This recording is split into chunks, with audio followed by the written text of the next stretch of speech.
உங்களுக்கு இன்றைக்கு 60வது பிறந்த நாளுக்கு கேக்கு, ஒரு ஃப்ரூட் பாஸ்கெட், ஒரு நட்ஸ் பாஸ்கெட், ஒரு சாக்லேட் பொக்கே, ஒரு ஃப்ளவர் பொக்கே, அதோட உங்களுக்காக ஒரு கேக், அதோட இந்த ஒரு செட்டும் அனுப்பியிருக்கணும். உங்களுக்கு இன்னும் ஒரு விசேஷமான நாள் ஒன்று வருகுது. எப்போ 2 பேருக்கும் அது அம்மா சிரிக்கிறா விளங்கிட்ட வாக்கு என்ன இருக்கும் மாசில என்னது வெட்டிங் நாள், திருமண நாள் வருது. அதுக்கு இன்றைக்கு இந்த சந்தோஷமான நாள்ல இதையும் அவங்க செஞ்சு பார்க்கணும் அப்படின்னு ஆசைப்படுறாங்க. அதுக்காக உங்களுக்கு இந்த மாலை, சாரி, ஷர்ட், இந்த 2 மோதிரம் உங்களுக்கு அனுப்பியிருக்கிறோம். சரியாப்பா?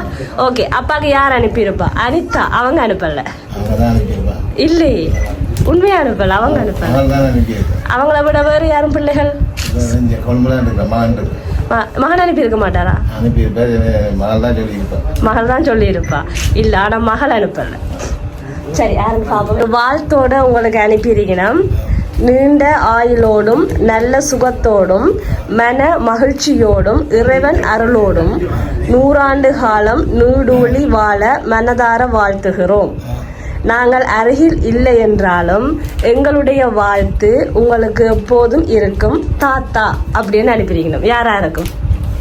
I love you so much தாத்தா, வி மிஸ் யூ அப்படின்னு அனுப்பியிருக்கணும்.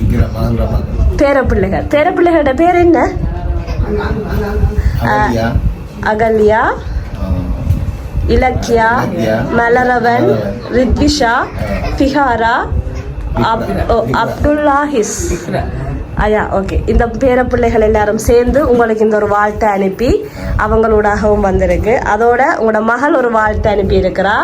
நாட்கள் கடந்து போகலாம், வருடங்கள் கடந்து போகலாம், மணித்துளிகள் கடந்து போகலாம், என் காதலும் கடந்து போகலாம், என்றும் கடந்து போகாமல் நிலையாக வார்த்தைகளை கொண்டு விளக்க முடியாத 2 உறவுகள் தாய் தந்தை மட்டுமே.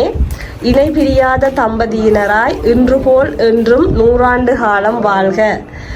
எங்கள் அம்மா அப்பாவிற்கு திருமண நாள் வாழ்த்துக்களை வாழ்த்துவதோடு இனிய பிறந்த நாள் வாழ்த்துக்களையும் கூறிக்கொள்கின்றேன். ஐ லவ் யூ அம்மா அப்பா வித் லவ் யூ பிள்ளைகள் அப்படின்னு போட்டிருக்காங்க. சரியா? உங்களுடைய பிள்ளைகளும் பேர பிள்ளைகளும் இணைந்துதான் இன்றைக்கு அப்பாவுக்கு பிறந்த நாள் என்று சொல்லி இந்த கிஃப்ட் ஏற்பாட்டை உங்களுக்கு செஞ்சிருக்கணும். சந்தோஷமா அப்பாவுக்கு?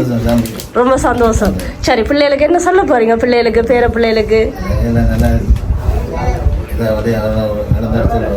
சரி, ஓகே. அவங்க வாழ்த்து உங்களை அனுப்பியிருக்கிறாங்க. நிறைய ரொம்ப காலம் அவங்கள வளர்க்குறதுக்கு ரொம்ப கஷ்டப்பட்டு இன்றைக்கு அவங்கள இந்த நிலைமைக்கு ஆளாக்கி விட்டுருக்கிறீங்க. அவங்க இப்போ நல்ல சந்தோஷமாக வாழ்கிறாங்க. இதுக்கு அப்பா தான் காரணம். அப்பாவும் இது போல் என்றும் சந்தோஷமாக இருக்கணும். அதுக்கு நாங்கள் கடவுளை பிரார்த்திக்கிறோம். அப்பா ஹாப்பியாக இருக்கணும் அப்படின்றத மட்டும் அவங்க என்ன சொல்கிறது உறுதியாக சொல்லியிருந்தாங்க. சரியா? சரி அப்பா, ஓகே. இனிய பிறந்தநாள் வாழ்த்துக்கள்.